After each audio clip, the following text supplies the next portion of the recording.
What happens when two dark souls coalesce? What horrors or fantasies await? Today we'll find out in Rina Kent's Kiss the Villain. Hello everybody, and welcome back to Painting the Story, where you and me, your ravishing host EVC, sit down in book club and put on our faces every Wednesday. Today, we are going to be talking about two little psychopath sweethearts, Gareth Carson and Kayden Lockwood. I do want to start with a trigger warning for this book, as it does contain violence, assault, especially of the intimate nature, and mental health issues. Now, without further ado, let's get into it. My face is already ready for the day, so I'm going to start off with my primer. This is the L'Oreal Prime Lab 24-hour pore minimizer. Don't ask about any of these products, honestly, because they're just random off the shelf. So, first off, we should get to know the author, of course. Now, there is no photo of her in the book, which I think is semi-common in a lot of the books I read. And I even tried finding one online, but there was no official one. I did find one, but I don't know if that's like validated or approved of. But Rina Kent, is an English bestseller, English as in United Kingdom, who focuses on dark romance novels. Now, since she was a child, she had a tendency to favor the villain. You can read all about that on her website, rinakent.com. And this honestly shows up in her books, where there's no true hero, and even the people we're talking about today, one's in the mafia and the other is in some corrupt criminal organization thing. I'm not going to spoil it for you. But one thing that did catch my eye as I was looking into her was on her website, in her About Me section. It does say that, as I quote, "Every character I create has a tick that either I or someone close to me possesses." And I thought that was just like tea, because, girl, who do you know that got powers and monies, maybe mafia connections? Like, hit a girl up. Now, into the story. We have this college student, golden child, literally perfect in every single way, stunning, charismatic, good grades, literally can do no wrongs. But we'll get into that in a minute. And then we have this cold, smart, smoking hot professor who just came to town and captured everyone's infatuation. Now, I do want to highlight, and I didn't realize this was there when I started reading it, or at least I forgot about it, was they do have a lovely photo image in the front of the book, and this is not actually what I was like imagining. I was honestly picturing something a bit more ruggish for the both of them, but it is a cute little visualization. Now, they meet at this college party where Gareth is doing something rather scandalous, and he gets caught by Kayden, but he doesn't know it's Kayden. Fun things happen, and then they find out the next day, during class, where Kayden teaches law, who's who, because of course they had masks on. And then it commences this interesting dynamic, where Gareth is chasing him in order to punish him for what happened that night, and then Kayden is chasing him because there's this like little quirk where he sees past Gareth's facade and wants to tame this dragon. I can fix him. And then their bond kind of just grows naturally over time, honestly all thanks to Kayden's pressures. And I don't want to call it manipulations, but he's definitely very much in control of the situation and keeps things running. Now, I am going to go onto the plot, but trust, I will try and keep it spoiler-free. First off, we got some spice,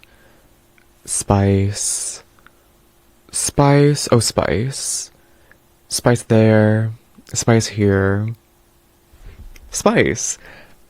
There's literally so much in this book. I was incredibly entertained. Now, I can't say that it is in every single chapter, but it's damn near close. There's also a lot of domestic occurrences that occur. I kind of remarked it as a very well-rounded fanfiction where you just love these characters so much and you want to give them this perfect world that they can live in.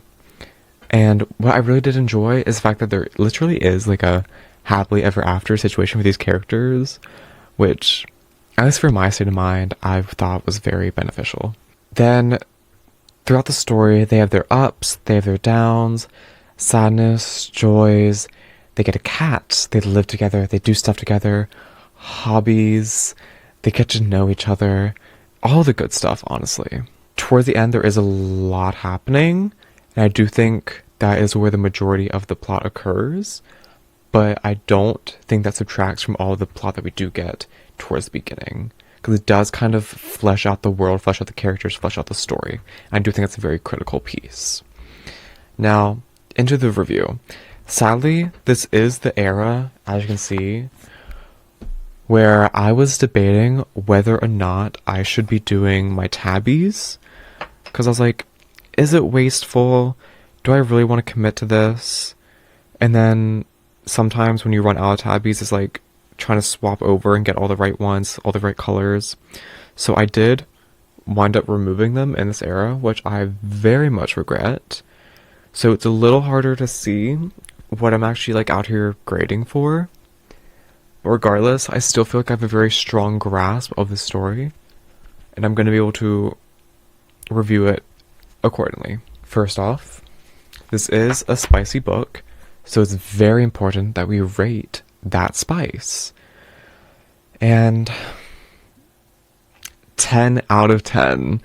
Oh my god, I loved it. A lot of the time I was like reading this in public, waiting for my classes, so I'd be like sitting in the hallway, and it was literally so funny trying to control myself so I didn't start laughing and getting all giddy in front of these people just randomly at 6 in the morning, because oh my god, this was so good. Second, what I personally consider a very strong part of the books I read is the aestheticism. Now, this book is not your classic, this brush is really wet, is not your classic romanticism where you get paragraphs of descriptions, but the descriptions that Rina Kent does write down were incredibly nice. I could very easily visualize the scenes and would be right there with them like a little weirdo. And I know what was happening all the time, and it felt very organically alive. I think part of this is her commitment to writing in the first person for each of the chapters. You're not getting that third person, higher voice narrating the book. Now, for the plot review, as I said earlier, it did feel very fanficky, which there's not necessarily anything wrong with, but there were times whilst they were developing their lives together, especially in the middle, where I thought it was going a bit slowly, and I was very much waiting for the next plot point to happen. And I didn't necessarily hate it, but I did just like kind of like, what's going on? Because there wasn't much development, I think is a good word to use. I've been using a lot of different blushes recently with mixed results. It's really hard to tell because I look so pale. This one is the Milani. Does it say which shade this is? The Rose Powder Tea Rose 08. And I think this is my favorite because it doesn't go on super heavy, but you still are able to build it up into a really nice, what I think is a very natural color for my skin tone. The other part about the plot was its entertainment factor. There was so much variety, so many things happening, And then especially towards the end, we were just getting event after event. I was fully enraptured. Like, I read the last 150 pages in one go. It took me like an hour. I was speeding through that ish. And it was just fully entertaining. Like, I enjoyed it so much. But it didn't feel rushed. Because, I hate it when an author or any producer rushes a piece of content. Because, what are you doing? Commit to the bit. And don't make it feel like a cash grab. And thankfully, Rina just got a fully well-rounded story out, and I loved it. Last, I want to mention the character development and writing of Rina Kent, and I was so impressed. Going with this highlighter now. Every person in this world genuinely feels so unique and has so much personality, and when she writes, not even just in the first person, like descriptions of other people and their emotions, I was so blown away. As she delves into the souls of these people, you truly get to understand them, and it just pulls on your empathy heartstrings in such a captivating way. There's exploration of their dynamics. I don't even know where I'm playing this at this point. My cheek is glowing at this rate. There's mental health, self-discovery. You honestly get it all. I think there's a character in this book for everyone. No matter if you are into the general plot or not. There's other books as well that have these characters, and you can you're gonna enjoy it. Now, for my overall review, I want to give this book a 9 out of 10. Don't come for me. I can't give that last little point because I just did not like how I got a little bit bored in the middle of it. But I did love this world. And speaking of this world, I don't know if it applies to all of Rina Kent's books, but at the very least, the Villains and Gods series, don't quote me on this, are all a part of the same universe. And you do get that slice of the other characters and their dynamics that occur in those books. Now, don't get my 9 out of 10 wrong. I did really enjoy this. And I already have the other books on my to-be-read list because I loved the dynamics of some of these characters, especially of Nikolai and Brandon, because there was a sliver in the back where they give you a little sneak peek of the book. And then whilst I was researching for this video, I did find this other... Actually, I'm not going to use that. This other series called Empires, which I added to my reading list as well, because it sounded very interesting. Before we get into the recommendations, I'm going to quickly attempt to do my eyeliner, because we know I'm bad at that. Okay. For someone who kind of sucks at it, I don't think I did that bad of a job. Now, I'm not the biggest fan of this, because it is one of the crayons, and I do think it could be creamier and darker, but I don't hate this. Mind you, I've had to refilm this entire episode because last time I turned myself into a 1980s 12-year-old trying to do glam rock or something. It was bad. Now, is this book right for you? The trigger warning aside, I do want to talk about the consensuality dynamic and theme that gets played around with a lot in the beginning. I wouldn't say I'm someone who is necessarily triggered by that subject, but I did find it a little icky, especially when Kayden starts doing this mind play, trying to convince Gareth that he's into it and okay with it. It worked out in the end, but getting to that intro bit was really just ew for me. Second, this is technically a dark academia book, because it's student, teacher, college setting, but it feels like such a very small part of the plot that I wouldn't really come here if you're looking for that. There is this like alternative student-teacher thing going on where Kayden is trying to teach Gareth to not be an impulsive psycho, which was very fun. I did kind of like that and kind of added some extra depth to their situation. Finally, I can't, of course, recommend this book to everybody as much as I'd like to.